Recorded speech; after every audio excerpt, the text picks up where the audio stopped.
నమస్తే, welcome to Khyati connects. దేశవ్యాప్తంగా ఎంతో ఉత్కంఠ రేపిన 5 రాష్ట్రాల ఎన్నికల పోలింగ్ ముగిసింది. అందరి కళ్ళు ఇప్పుడు మే 4వ తేదీన వెలువడే ఫలితాలపైనే ఉన్నాయి. అయితే ఫలితాల కంటే ముందే వచ్చిన ఎగ్జిట్ పోల్స్ ఇప్పుడు రాజకీయ ప్రకంపనలు సృష్టిస్తున్నాయి. బెంగాల్ కోటపై మళ్లీ తృణమూల్ జెండా ఎగురుతుందా, లేక బీజేపీ పాగా వేస్తుందా? కేరళలో సాంప్రదాయం ప్రకారం అధికారం మారుతుందా? తమిళనాడులో విజయ్ ఫ్యాక్టర్ ఎంతవరకు పనిచేసింది? అస్సాం, పుదుచ్చేరిలో ఎవరి హవా నడిచింది? ప్రముఖ సర్వే సంస్థల అంచనాలేంటి? ఈ వివరాలన్నీ ఇవాల్టి పాయింట్ ఆఫ్ వ్యూలో చూద్దాం.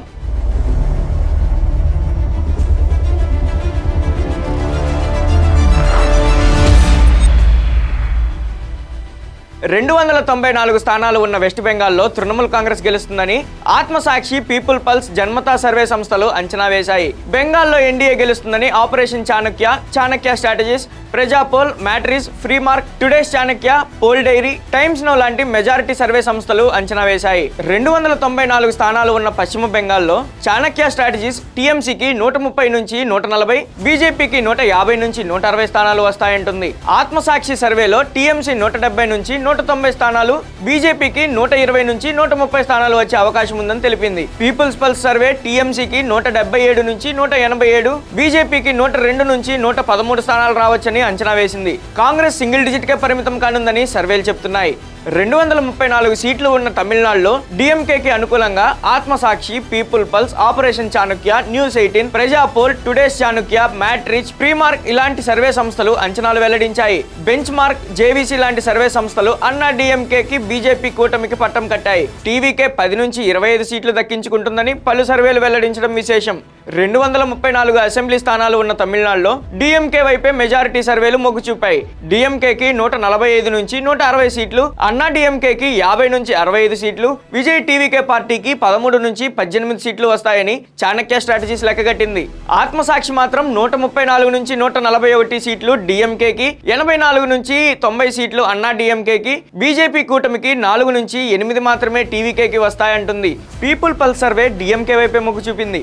డిఎంకేకి 125 నుంచి 145 సీట్లు, అన్నా డిఎంకే, బీజేపీ కూటమికి 65 నుంచి 80 సీట్లు, టీవీకేకి 18 నుంచి 24 సీట్లు వస్తాయంటుంది. 140 సీట్లు ఉన్న కేరళలో ఈసారి అధికారం మారబోతుందని అంచనాలు వేశాయి పోల్ సర్వేలు. Aatmasakshi, people pulse, operation Chanakya, P Marq, bench mark ఇలా చాలా సర్వేలు యూడీఎఫ్ కూటమికి పట్టం కట్టాయి. రెండో స్థానంలో ఎల్డీఎఫ్ నిలిచే అవకాశం ఉందంటున్నాయి.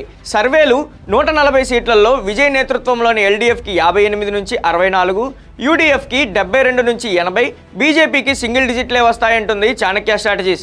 ఆత్మసాక్షి సర్వే సంస్థ ఎల్డీఎఫ్కి 61 నుంచి 66, యూడీఎఫ్కి 76 నుంచి 81 సీట్లు వస్తాయంటుంది. పీపుల్ పల్స్ సర్వే అంచనాల్లో యూడీఎఫ్ 75 నుంచి 85 స్థానాలు, ఎల్డీఎఫ్కి 55 నుంచి 65 స్థానాలు వస్తాయంటుంది. 126 సీట్లు ఉన్న అస్సాంలో అధికారం మళ్లీ ఎన్డీఏదేనని పలు సర్వే సంస్థలు అంచనా వేశాయి. Aatmasakshi, people pulse, Chanakya, NDTV, bench mark, Axis My India, JVC లాంటి సర్వే సంస్థలు ఏకపక్షంగా ఎన్డీఏ వైపు అంచనాలు ప్రకటించాయి. రెండో స్థానంలో కాంగ్రెస్ మిత్రపక్షాలు నిలిచాయి. 126 సీట్లలో ఎన్డీఏ 85 నుంచి 98 స్థానాలు, కాంగ్రెస్ 22 నుంచి 32 స్థానాలు గెలుచుకుంటుందని చాణక్య స్ట్రాటజీస్ అంచనా వేస్తుంది. ఆత్మసాక్షి కూడా అస్సాంలో ఎన్డీఏకి 84 నుంచి 90 స్థానాలు వస్తాయని, 40 నుంచి 46 స్థానాలు కాంగ్రెస్ మిత్రపక్షాలకు రావచ్చు అంటుంది. పీపుల్ పల్స్ కూడా ఎన్డీఏకే జైకొట్టింది. 68 నుంచి 72 స్థానాలు ఎన్డీఏ కూటమికి, 22 నుంచి 26 స్థానాలు కాంగ్రెస్ మిత్రపక్షాలకు వస్తాయని అంచనా వేసింది. 30 సీట్లు ఉన్న పుదుచ్చేరిలో ఎన్డీఏ వైపు people pulse, Chanakya, Praja poll, bench mark లాంటి సర్వే సంస్థలు మొగ్గు చూపాయి.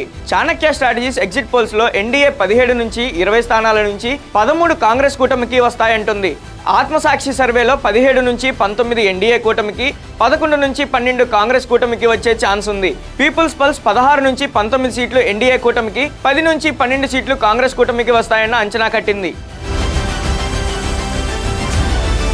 చూశారుగా, ఒక్కో సర్వే ఒక్కో రకమైన ఫలితాలను అంచనా వేసింది. ముఖ్యంగా వెస్ట్ బెంగాల్, కేరళ రాష్ట్రాల్లో హోరాహోరీ పోరు కనిపిస్తుంది. అస్సాం, పుదుచ్చేరిలో ఎన్డీఏ హవా స్పష్టంగా కనిపిస్తుంటే తమిళనాడులో డిఎంకే వైపే మెజారిటీ సర్వేలు మొగ్గు చూపాయి. అయితే ఇవన్నీ కేవలం అంచనాలు మాత్రమే. మే 4వ తేదీన వెలువడే అసలు ఫలితాల్లో ప్రజా తీర్పు ఎలా ఉంటుందో వేచి చూడాలి. మరి మీ ఉద్దేశంలో ఏ రాష్ట్రంలో ఎవరు గెలుస్తారో కింద కామెంట్ బాక్స్ లో తెలియజేయండి. Thank you for watching Khyati connects.